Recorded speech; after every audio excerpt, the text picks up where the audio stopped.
happened? Because I've seen your letter, and your letter pretty much suggests nothing came of it. There was an initial talk, but nothing happened really.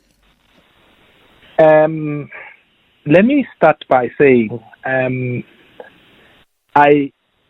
letter was given to the minister for her to disclose it to the parliamentary portfolio committee, and I was made aware this morning that the letter is already circulating. Morning guys, good morning once again. Welcome to South Africa Lately, a channel that discusses South African trending news. We do however grab here and there from international news when it is trending enough to be brought here. Please do understand that I'm not a politician. I do not have deep knowledge in politics. However, I am a South African citizen who is also a voter, and I do believe that my views count when it comes to political affairs of our gorgeous country. Our country is super gorgeous and we are winning everywhere except when it comes to our government. Sana. But yeah, that's not the topic. Let us talk about Dr. Nobuhle Nkabane and the Department of Higher Education as well as the Portfolio Committee. I just feel like Dr. Nobuhle Nkabane is going to be the first minister to face serious consequences. I am telling you, I feel it in my blood. And the reason for that is not because I see that she is the worst. I think that she is the worst minister. No.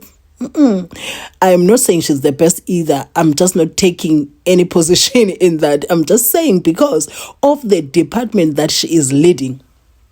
She is leading a department that is so important to South Africa. Yes, others are equally important, but I just want to focus on the fact that this department is the department that cooks our young people, our youth, so that they can lead the country forward, so that we can have a better society, better educated people. So when you are leading this department, you need to understand that. And the fact that in Parliament today, we have young people, and they are in that portfolio committee, and they have not forgotten what they went through when they were in those institutions and how they were ignored and how they felt like the government is not listening. Now that they are in Parliament and they are in that portfolio committee, they are going to cook you because they're feeling of being ignored, and they're also not disconnected from the realities of being a student and of being students, and you feel like the government is not attending to your concerns, your challenges, your needs. So you are going to be cooked. Number two, it is because the ANC seems not to be realizing that this is no longer the time of acting like you are doing something when you are not. So they need to realize that they brought themselves to where they are now. I'm talking about being below 51%. And the fact that to regain people's trust is not going to come from somewhere. It's like they are removing themselves from being the solution to the problems of the ANC. So now that we are here today, they need to act like they have realized that we brought ourselves here. We need to take ourselves out through actions, through hard work, through diligent work. So at this stage, the whole thing is a mess because it looks like now the minister lied. And I am of a view that those were not her decisions. It came from the same leadership of the ANC that put this one there, put that one there. I might be wrong, but you are allowed to share your own views in the comment section. I just feel like they said, put this one here, put this one there. But now that the whole thing is coming down crashing, she's the one that is facing the fire. So I just feel like she can even see herself being removed as the minister at this rate, because people like your Sihle Lonzi, they won't leave her alone. Your Ashley Souls, I'm talking about everybody, Liam Jacobs, even Karabo Kaukau is going to be there, like dealing with her. As we are talking right now, the DA is taking this thing forward. The portfolio committee is going to deal with her. Even Motau is out there saying, I was never a part of this. I was never formally appointed. So it shows clumsiness, and it's just so disappointing when you see people that are in such top positions. Because if you are a minister, we are as good as the president. I'm telling you that is me, because from the president we have what? Deputy president, then we have ministers. So their leadership is right there at the top. So if they look like they are this clumsy and they don't know what they are doing, it's a concern. And you are this clumsy with the Department of Higher Education. She's in trouble, in a nutshell. And I felt so sorry for her when I saw another video, I feel so sorry for her when I saw her in one video. I'm not going to bring it here because I'm not about that business of showing people at the worst. No, I'm not going to be doing that. That is a beautiful woman that is currently facing challenges. And even if it is the leadership of the ANC that told her to put those people there, she can't talk because that's the job they chose. She can't say, but the leadership said I must put them. It's a baby to nurse. So I saw her exhausted like that. I was like, oh, Nkose, I'm Nobuhle. Yo, Sana. My heart, I was like, she's going through the most. She looks exhausted. Even as she speaks, she looks exhausted because you can see a woman that is facing troubles. So what I'm going to do, I'm going to leave you watching these video clips that will just show you. There's Motau there saying, no, what? I was never a part of this. And the DA is lying when they say, I have a tender of 2 million. And we're going to see the DA saying they're taking this thing forward. And also Motau has a tender with the city of Joburg, if I'm not mistaken, of about 2 million. And you're also going to see the portfolio committee saying that they have concerns and they're going to investigate because it looks like the Minister of Higher Education lied and that is a criminal offense. Yo, Sana,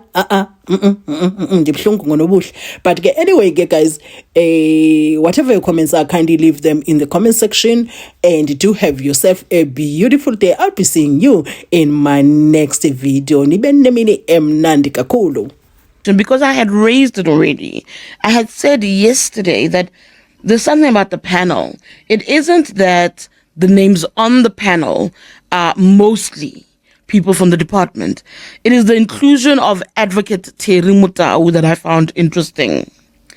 I found Advocate Mutau's involvement in this very interesting. And the reason why I found it interesting is because I had spoken to him and I said, can I talk to you because you are said to be part of a advisory panel that helped to pick the CETA boards.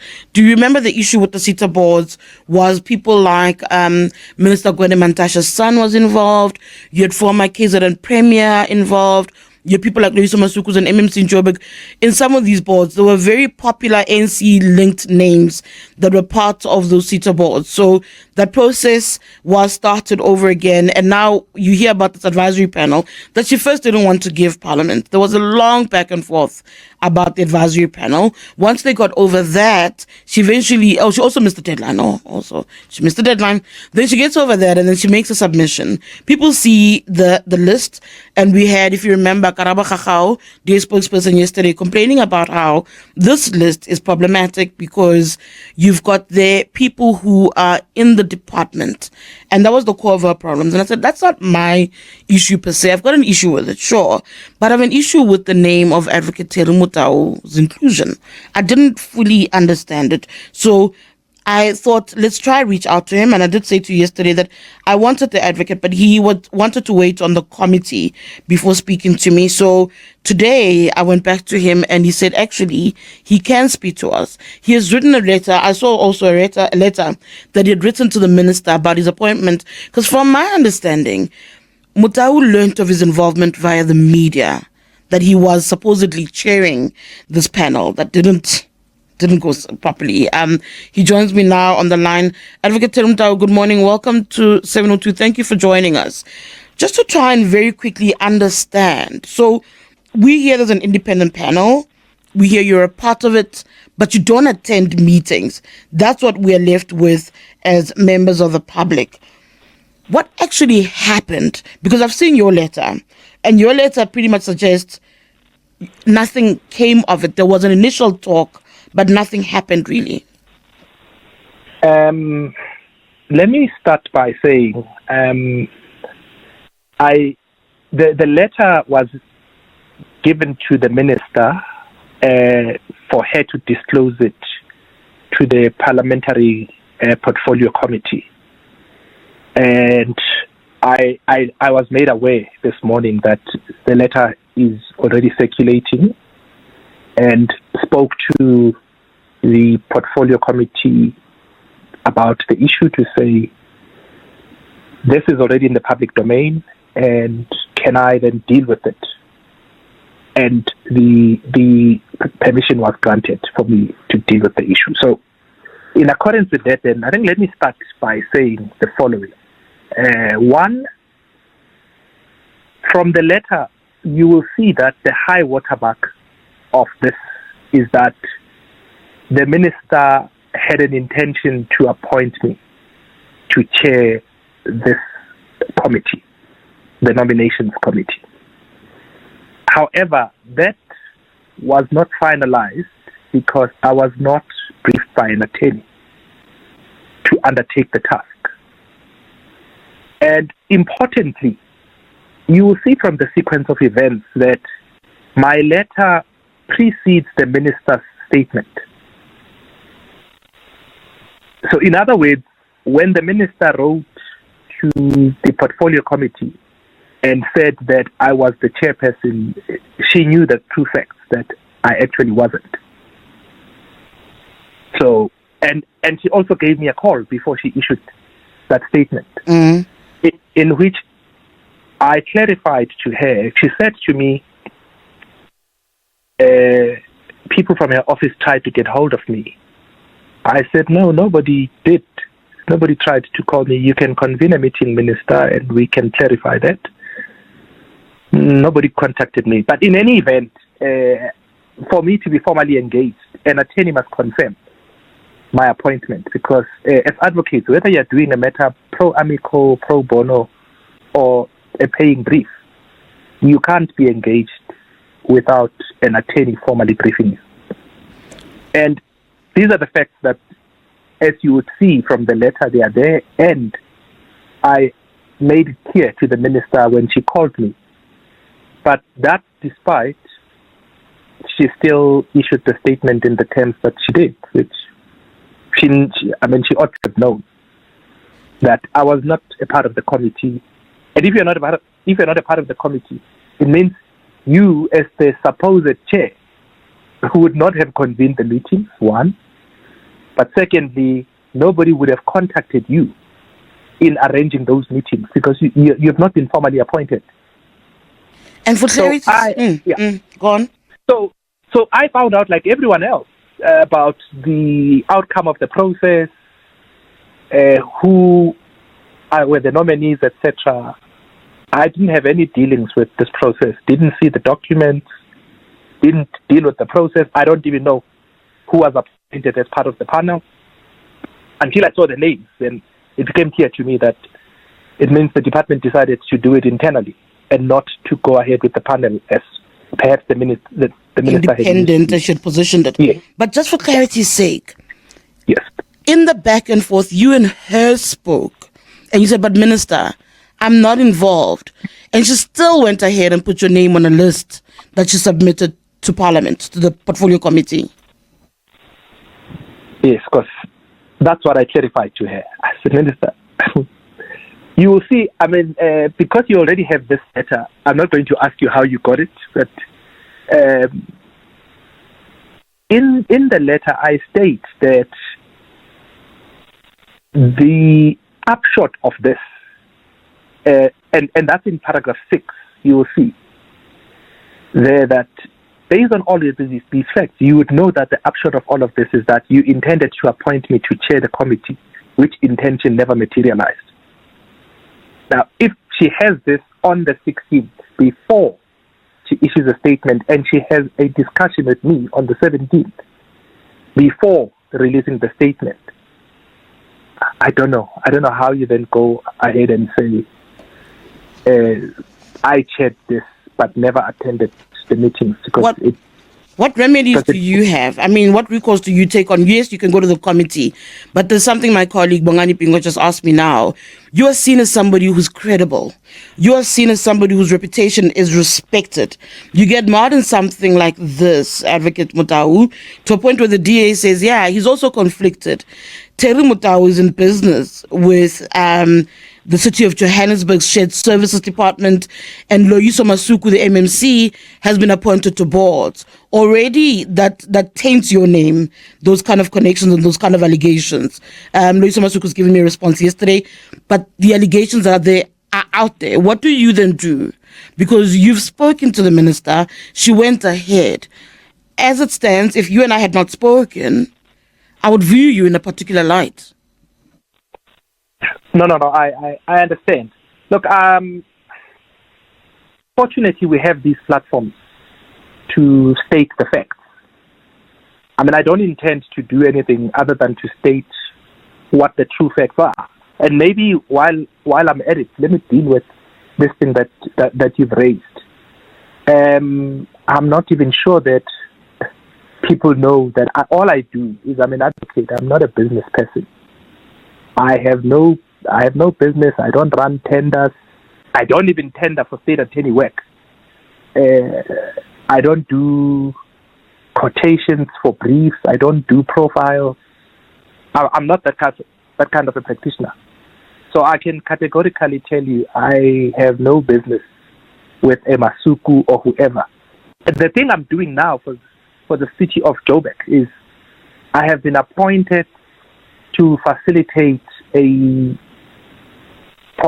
solution between SAMU, the South African Municipal Workers Union, and the CA in terms of an agreement that they concluded for the regrading of the municipality from grade 8 to grade 10. All I'm doing, I'm facilitating that to see whether an agreement can be reached and avoid a strike similar to the one that occurred in Joburg some time ago, that 5-month strike. That's all I'm doing, and even there, I'm briefed by an attorney. There's no tender or anything. I bill for time. I haven't even billed yet, but I'll bill as a normal brief. Sure. Okay, I'm gonna let you go. So, So that too is not accurate. But I mean, if the DA has got the queries or whatever, they can contact me. Maybe clarified. All right. But I suppose it's a product of things like these that's flying around, because then people think you are susceptible to this way of doing life. It is quite a significant issue that needs us to clarify, to say that we are quite much concerned as the Portfolio Committee of Higher Education, because you would recall that we had a Portfolio Committee previously where we would have cautioned and asked the Minister to submit a panel. And indeed, she did submit the panel, but in a bit where we received the submission of the panel, the members of the Portfolio Committee could have deliberated onto the issues and onto the panel. And we could have realized that there is misinformation that was submitted to Parliament with regard to the integrity and the transparency of the panel. So the committee, through its deliberations, could have resolved to say that because we need to get the Minister to appear in the Portfolio Committee to come and clarify the misinformation that we could have received as a Portfolio Committee immediately after the submission of the names. Speaking of the misinformation, because primarily we have identified that, as previously the Minister could have said, she did tell us in the previous Portfolio Committee that the panel is way out of the department. It does not consist of anyone from the department.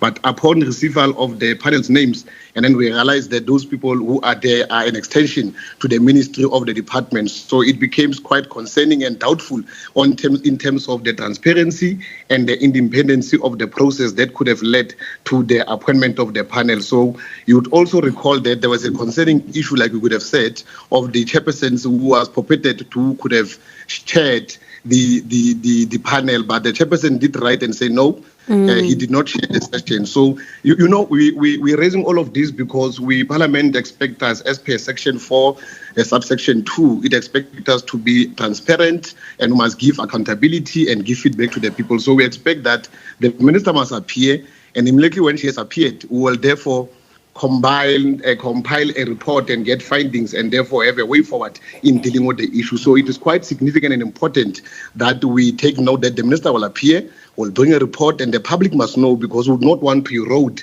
the public trust in the Parliament or in any other governmental institution. So it is quite significant that we deal with it accordingly. So, when I'm reading the letter from the chairperson, as you've touched on it, he says, I did not assist you or your office in reviewing and assessing the nominations received for the appointment.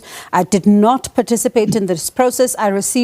I neither received nor saw any information relating to the process, if any, was in fact followed. You've alluded to this, and this is Advocate Mutau that we're speaking about, who was touted as the chairperson of this particular committee. One wonders if the minister was able to then tell you all this information that she gave you as the portfolio committee, and now things are here where they are. Who do you think she's protecting, if at all? It is a matter of accountability and transparency. I don't think the minister is protecting anyone. What becomes quite significant as the portfolio committee is to await the minister to come and give us responses. It is quite critical not to assume, and I'm referring to this because we need to be precise as Parliament and would need to receive a report.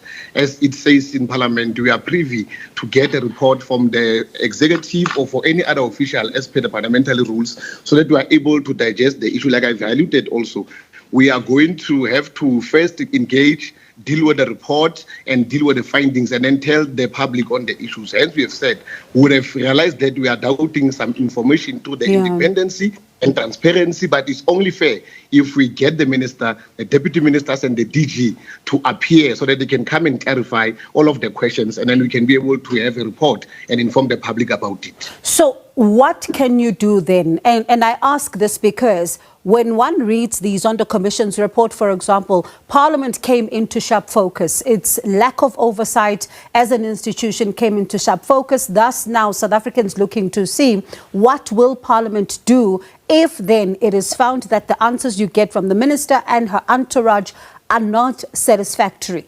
What powers will you then be able to invoke as a committee to be able to ensure there's accountability here?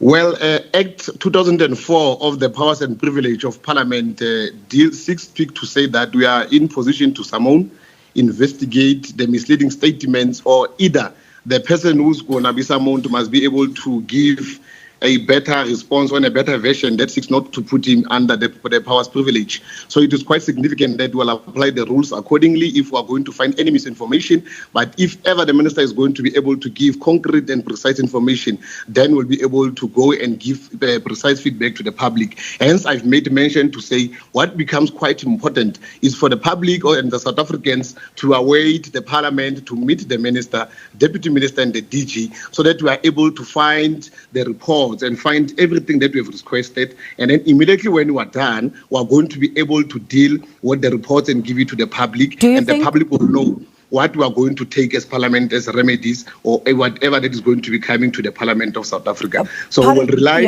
on the response of the minister and the DG and deputy minister so that we are able to take actions in terms of that. Tsepo, pardon me for coming in there. How much of the answers are you still hoping to get? Because if she was not able to give you answers that are satisfactory up to this point, if she then told you before that the people that make up this panel are not within the department, then boom, they are these names that are touted. They are people that are actually working for the department. And then you would have then had to wait for these names because we all saw what is playing out in the public domain. So how confident are you as a committee that you will get these answers that you're looking for? One of the major concerns that we've also identified, that the reason that we are saying let's await the minister to come and report, it is with regard to the reduction of the information of the panelists, which the members of Parliament have said they are quite concerned, they were doubtful on the information that was not sufficient. So it is only important if we go and get sufficient information to look onto the qualifications and the suitability of those people that were there indeed suitable enough to have served in the panel. So we wouldn't want to preempt and would want to get the entirety of the reports. And then as we make a determination as Parliament, we'll have to make determination based on precise facts and based on what we're given. So we're also puzzled and we're also doubtful on many other issues. But it's only important if these issues are clarified by the minister and the team so that we're able to have a proper determination as to, because we're already saying we are quite concerned on the number of issues that I've mentioned. But to get a determination, to get clarity on the issues is quite important. If only Parliament makes the minister to appear, it is only part of the oversight and it is only part of our role so that we can refer to the relevant bodies if we are going to find fault onto the procedures or the process that happened to have taken place through the panel that was appointed by the minister. Okay. Thank you, Chairperson, and greetings to yourself, colleagues of the committee, the department, all officials and the people of South Africa who are viewing today's committee. Chairperson, even though the minister has revealed at least 5 names of the people that she claims served in her committee, you would have noted that in the letter that she sent us, there's one person that is concealed. There's one name whom we do not know who that person is.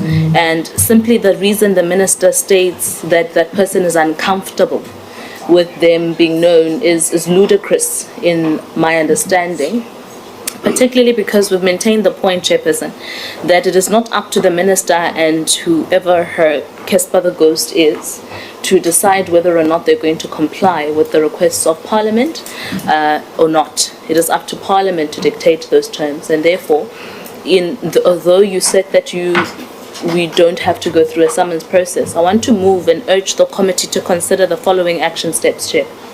The first one, Chair, should be that the people that have been revealed, whose identities have been revealed, all of them must come before this House, this Parliament, to furnish us with a full detail of the minutes of the meetings that they held, as far as the selection and evaluation process is concerned, fully so. And equally, we'd also like to have, in addition, the report subsequently that was compiled and sent to the NSA for the final consideration of the appointment of those names. The people I'm referring to, Chairperson, are Advocate Mutau. Advocate Mutau, who the Minister communicated was the chairperson of this panel, however, says that never sat in any meeting. Particularly, the reason why this is a point of interest is because you would know that Advocate Mutau currently has a 2 million rands tender with the City of Johannesburg that comes directly from MMC Loyiso Masuku's department, because MMC Masuku is currently the MMC for cooperative services within the City of Johannesburg. The reason why that is a point of consideration for us and an interest is because the same Loyiso Masuku was appointed as the Food Bev board chairperson, so we want to know exactly what that relationship is, if it exists. One. Two, the second person we're referring to is Asisi Postolani. Asisi Postolani is a former SASCO member, a leader, a former ANC Youth League in the Western Cape leader, who currently serves as the advisor to the Minister in her office. Number three, we want Nelisiwe Simane, who's currently the Chief of Staff of the Minister, to also appear before Parliament to give us her contribution in the panel that the Minister says she sat in. We also want Mabuza Nkabane to come here, who's the Chief Director of CETA Coordination, to come before this committee to directly account for the contribution they played. The same Mabuza Nkabane, you would recall, lied directly to my face when I asked him whether he knows anything about the process in the panel, and he unequivocally said no, he knows nothing. So he must come and tell us whether he lied then or whether it's the Minister lying about him now. The last person would be Rulani Ngwenya, chairperson, who is currently the Deputy Director General for Corporate Services in the Department of Higher Education. These are people that the Minister says served in this panel, in addition to the concealed other name. I call him Casper the Ghost, because the Minister still does not want to give us. Those people must come and account accordingly. But equally, I want to refer, Chairperson, to the criminality of lying to Parliament. Equally, we've cited this as a committee before in the past, that it is a criminal offence for anybody to lie to Parliament. And equally, I would like to move, Chairperson, that you as the chairperson of this committee must consider to go lay criminal charges on behalf of this committee for people who lied before this committee. The evidence is there. Hansard provides us with that information, and we should be able to get legal advice accordingly to get that process running. And that's on behalf of the committee. You would also note concurrently, Chairperson, that the Democratic Alliance referred Minister Nkabane to the Ethics Committee for violating her ethics of code. There's an affidavit that will be readily made available to the rest of the public in that regard. So that's where I am. Did I miss anything? No.